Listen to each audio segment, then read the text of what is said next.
Hi everyone, it's Pete Wright with PluggedInPhoto.com, and we're here today to give you a hands-on review of the Lowel GL1 Power LED light.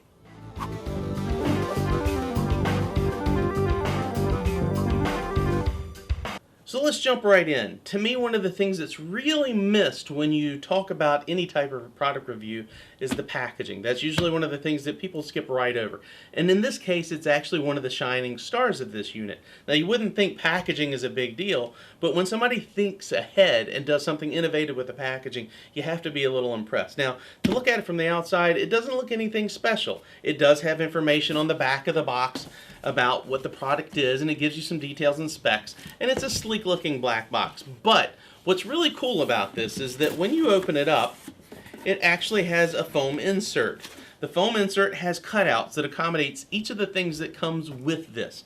Now, when you look at it that way, you're like, okay, that's really cool. Well, what's really great is that this insert lifts right out, and you can drop it into a Pelican case like this. That's really awesome. If you're going on a trip and you need to take your gear with you for a location shoot, to have the ability to package it into something really quickly and simply that you know is going to be taken care of and you don't have to worry about it getting banged up is a really nice luxury. That's a plus for this. So let's set this aside and talk about what comes in the packaging. Once you get inside the packaging, one of the first things you see is going to be your instruction manual and your registration card. Now, if you look at the instruction manual, it's actually pretty small. It's just a one-page insert that opens up like this. Now, it doesn't tell you a whole lot, but what it does tell you is that it's a pretty simple unit if that's all you need in terms of instructions. So, the other things that are in it, you've got a charger for your lithium-ion battery and an AC power adapter. So if your battery dies and you need to keep on shooting, you can plug it directly into the wall and you can continue to photograph with it. When we get into the unit itself, it does come with a lithium-ion battery and the light.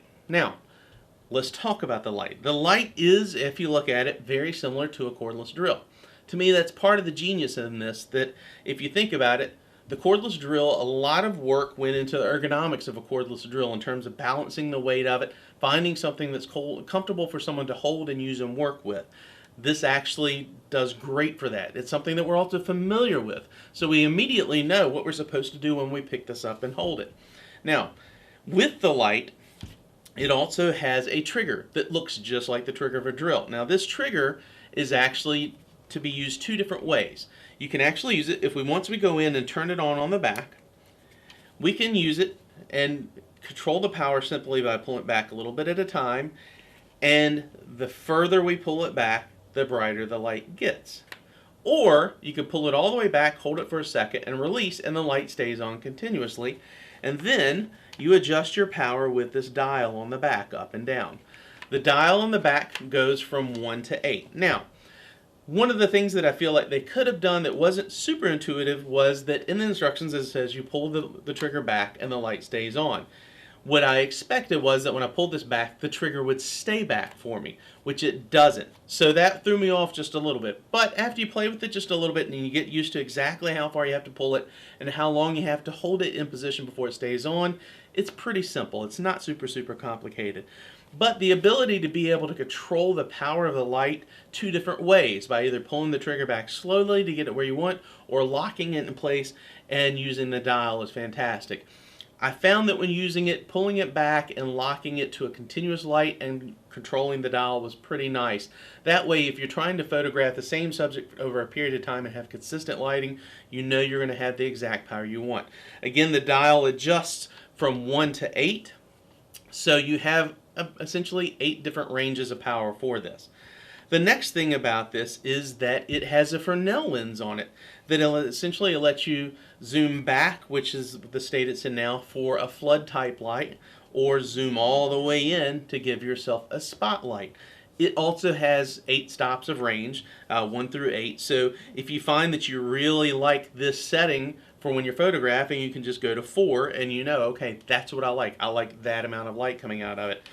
We did find that when shooting with it, as you zoom in, the tighter you are, the more intense the light gets, which is actually, you would think that that would be annoying, but it's actually kind of nice because then you can even dial the power further down, which brings me to my next thing.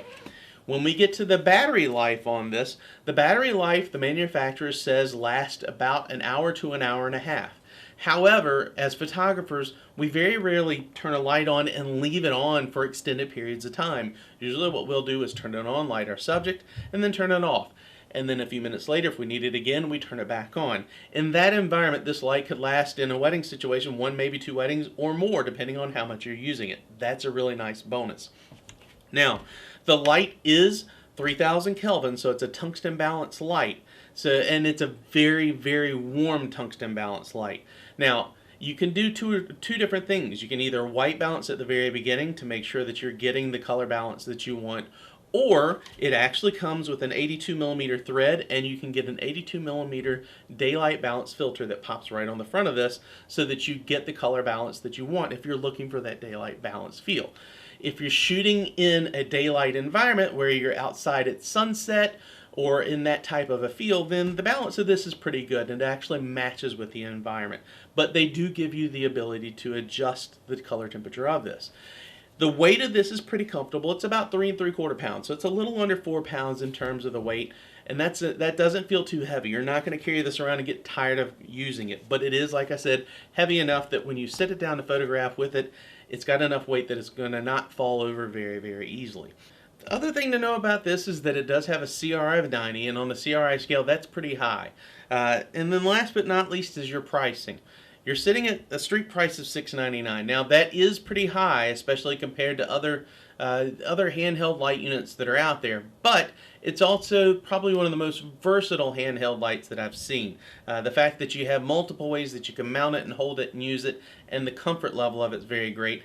And additionally, the ability to really zoom it into a really tight spot or pull back for a flood and have multiple ways to control the power. Those are some really major bonuses for it. So it's definitely something to consider, and the price point, while it may be high, may be justifiable depending on what you're using it for. So now what we're going to do is we're going to take it out on a live shoot, and we're going to see how it performs in a really dark environment so we can actually go through and really see what the light looks like. Hey, it's Pete Wright with PluggedInPhoto.com, and now we're here to do the hands-on portion of the Lowel GL1 LED light review. I've got Riva out here. We're in downtown Richmond in dark, dark light, worst possible scenario. In the background, we've got Main Street Station, and we're on the old original Main Street Station now. We're going to put it through its paces. We're going to check and see how it works when we pull it really tight and zoom in for a spotlight and then pull back for a broad light. And then we're just going to look and see how it is on its lowest power and see if we can get really usable shots even when it's at its dimmest. We'll try it out where it's just sitting on a surface, where it's self-balancing, and using it on this tilter bracket. There are a few different ways that you can shoot this. You can use the tilter bracket, you can mount it on a tripod, you can hand hold it, and like I said, it's balanced, so even if you don't have somebody to hold it for you, you could just set it on a flat surface and shoot with it that way. So let's go to work and get some good shots.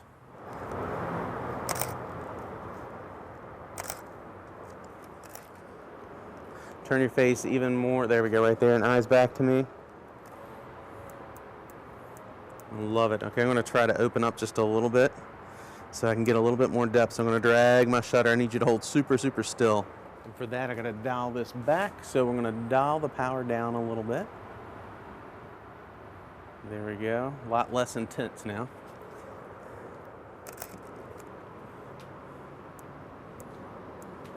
Let's see.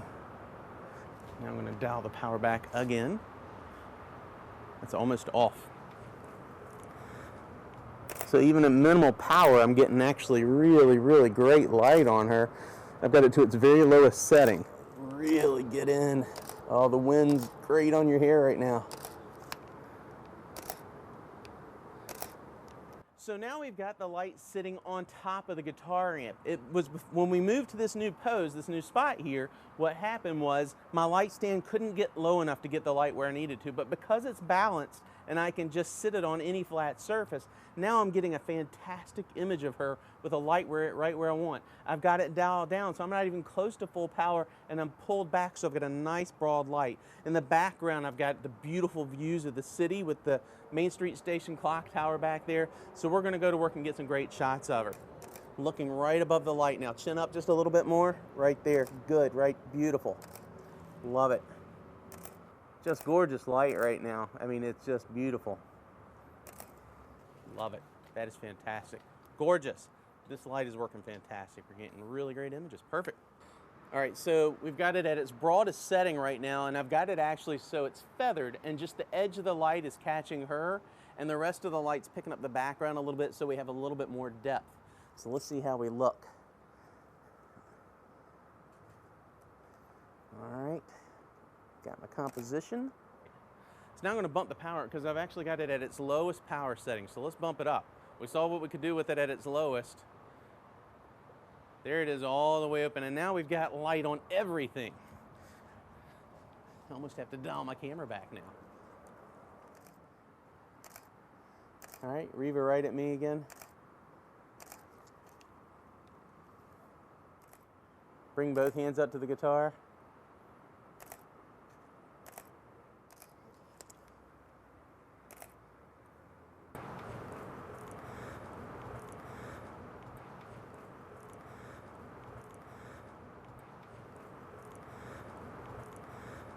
The really cool thing about this is that it's rated so that when you're shooting with it at full power, the battery should last between an hour and an hour and a half. But what we're finding is that while we're shooting, it actually looks better at half power or below. And at that power, it should last a lot longer. In fact, the makers of this say that typically when photographers are using it, you're using it in small doses, and you can shoot with it for 2 or 3 weddings between charges if you need to. In this case, we're finding that the lower power really does work fantastic on this. So we're going to keep on shooting with the lower power. That is fantastic right there. And on this, we're at 4 out of 8, so we're at half power right now. And anything above that almost feels like too much, so that's really great. We're at a really good power level. Whew, that looks great. All right, so that's a wrap. We've just finished a great shoot. Thanks, Reva, for coming out. The Lowel GL1 actually performed very nicely. I was actually pleased with the fact that I could get so many really nice shots with it, and it was so versatile in terms of the way I could use it and what I could do with it. Thanks for watching, and please come back and join us at pluggedinphoto.com.